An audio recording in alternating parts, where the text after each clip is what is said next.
ပထမပွဲကရလန်းနဲ့ performance ကိုပြန်လည်သုံးသပ်ပြီးဒီပွဲအတွက်ဘယ်အချက်တွေကိုအဓိကပြင်ဆင်ထားလဲ အခုကတော့ပထမပွဲမှာကလိုအပ်ချက်လေးရှိနေသေးရယ်ခံစစ်ပိုင်း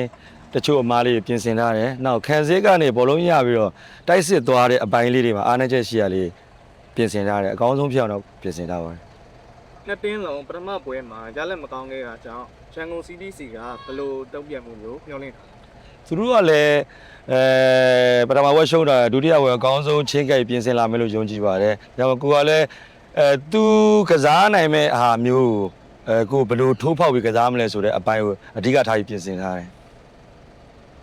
ဒီပွဲအတွက်ကစားသမားတွေရဲ့ကြန့်ခိုင်မှုစိတ်ဓာတ်နဲ့အဆင်တစ်ဖြစ်မှုကိုအခြေအနေကိုဘယ်လိုရှိလဲ ။အခုလိုပွဲပြီးခဲ့တဲ့ပွဲမှာအခု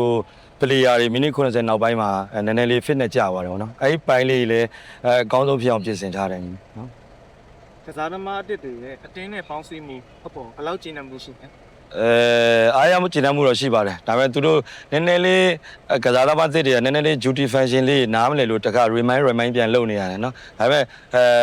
အကောင်းတိုးတက်လာတော့အများဆုံးတိုးတက်လာပါတယ် ပထမပွဲပြီးမှလည်းအတင်းပေါ်မျောလင်းအားပေးနေတော့ပရိသတ်တွေကိုအားပြောခြင်း ပြည်သက်တွေကိုတော့ကျွန်တော်အရင်တည်းကယာတီစတယ်ပြောပါတယ်။နောက်နည်းနည်းလေးစိတ်ရှည်ပေးကြပါ။တပွဲချင်းအကောင်းဆုံးဖြစ်အောင်ပြင်ဆင်နေပါတယ်